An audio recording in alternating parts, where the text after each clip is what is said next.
Good evening everyone. শতাব্দীর কিচেনে আপনাদের সবাইকে স্বাগত জানাই। আজকের রেসিপি সম্পূর্ণ নিরামিষ পদ্ধতিতে বানানো খুবই হেলদি ডালিয়ার পোলাও। ঝরঝরে ও টেস্টি পোলাও বানাতে গেলে প্রত্যেকটা স্টেপ খুবই গুরুত্বপূর্ণ। এই পোলাও কোনো নিরামিষ দিনে কিংবা স্কুলের টিফিনে অথবা ব্রেকফাস্টে রাখতে পারেন। ভীষণই সহজভাবে রেসিপিটি বানানো যায়। তাহলে চলুন শুরু করা যাক আজকের এই সহজ এবং সুস্বাদু রেসিপি। প্রথমে ডালিয়াগুলোকে শুকনো খোলায় ভেজে নেব। এখানে আমি এক বোল ডালিয়া নিয়েছি। 5 থেকে 7 মিনিট মিডিয়াম স্টিমে ডালিয়াটাকে খুব ভালো মতো ভেজে নিতে হবে। ডালিয়াগুলোকে 5 থেকে 7 মিনিট শুকনো খোলায় নেড়ে নিয়েছি। যখন দেখবেন ডালিয়া থেকে একটা স্মেল বেরোতে শুরু করবে, সেই সময় গ্যাসের ফ্লেমটাকে অফ করে দিতে হবে।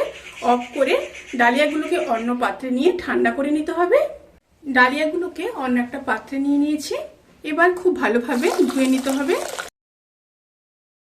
ডালিয়াগুলোকে 3 থেকে 4 বার খুব ভালোভাবে ধুয়ে নিয়ে তারপর ফিরে আসছি। ডালিয়াগুলোকে ভালোভাবে ধুয়ে জল ঝরিয়ে নিয়েছি। এইভাবে স্ট্রেনারে নিয়ে নিয়েছি, তাতে করে জল খুব ভালোভাবে ঝরে যাবে। এবার প্যানের মধ্যে 1 চামচ ঘি আর সাথে 1 চামচ সাদা তেল দিয়ে দিলাম। এই রেসিপির ক্ষেত্রে ঘিটা কিন্তু খুবই গুরুত্বপূর্ণ। আপনারা চাইলে কিন্তু এখানে পুরোটাই ঘিতে করতে পারেন। ঘিটা মেল্ট হয়ে আসা পর্যন্ত অপেক্ষা করব। ঘিটা যখন মেল্ট হয়ে যাবে তখন দিয়ে দেব 3টা থেতো করে রাখা এলাচ, 3টা লবঙ্গ আর সামান্য দারচিনি। তেল থেকে যখন একটা সুন্দর স্মেল আসতে শুরু করবে, সেই সময় 20-22টা কাজু দিয়ে দেব। হালকা ভেজে নেব।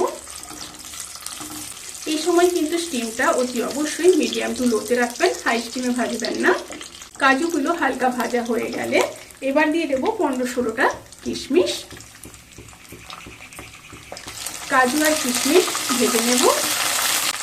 কাজু আর কিশমিশ হালকা ভাজা হয়ে গেলে এবার একটা ছোট সাইজের কেটে রাখা গাজর দিয়ে দেব। গাজর দিয়েও হালকা ভেজে নেব। জাস্ট 30 to 40 সেকেন্ড হালকা ভেজে নিতে হবে। এবার দিয়ে দেব 6-7টা কেটে রাখা বিনস, একটা ছোট সাইজের কেটে রাখা ক্যাপসিকাম আর দিয়ে দেব বেশ কিছুটা ফ্রোজেন মটরশুঁটি।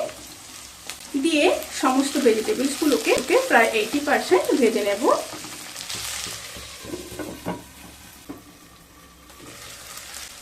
সমস্ত ভেজিটেবলসগুলো যখন 80% ভাজা হয়ে যাবে, তখন জল ঝরিয়ে রাখা ডালিয়াগুলো দিয়ে দেব। দেখুন ডালিয়াগুলো কতটা ফুলে গেছে এবং খুব সফটও হয়ে গেছে। এবার খুব ভালোভাবে মিশিয়ে নেব।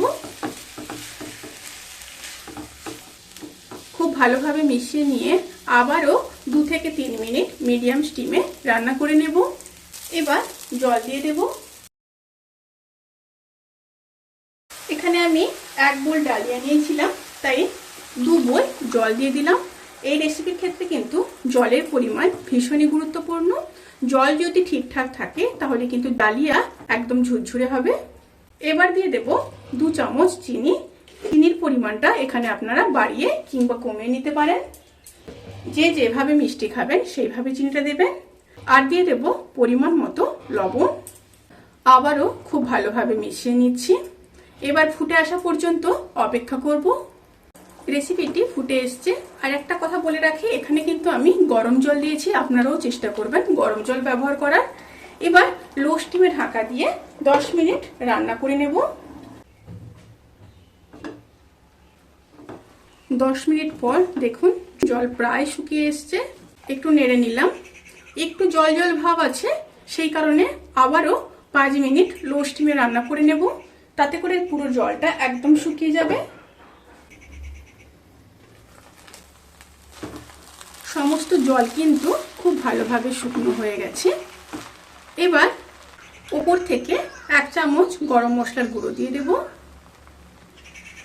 দিয়ে আবারও খুব ভালোভাবে মিশিয়ে নেব। খুব ভালোভাবে মিশিয়ে নিয়েছি। এবার গ্যাসের ফ্লেমটাকে অফ করে দেব। অফ করে 10 থেকে 15 মিনিট অবশ্যই স্ট্যান্ডিং টাইমে রাখতে হবে। তারপর সার্ভ করব, তবেই কিন্তু একদম ঝুরঝুরে হবে। ডালিয়ার পোলাও কিন্তু সার্ভ করার জন্য একদম রেডি। কতখানি ঝুরঝুরে হয়েছে দেখেই বুঝতে পারছেন।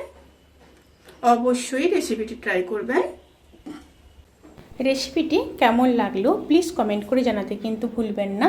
যদি ভালো লেগে থাকে তাহলে সাবস্ক্রাইব করে পাশে থাকা বেল আইকন প্রেস করে নোটিফিকেশান অল করে রাখবেন। তাতে করে আমি যত রেসিপি দেব সমস্ত লিঙ্ক আপনাদের কাছে পৌঁছে যাবে।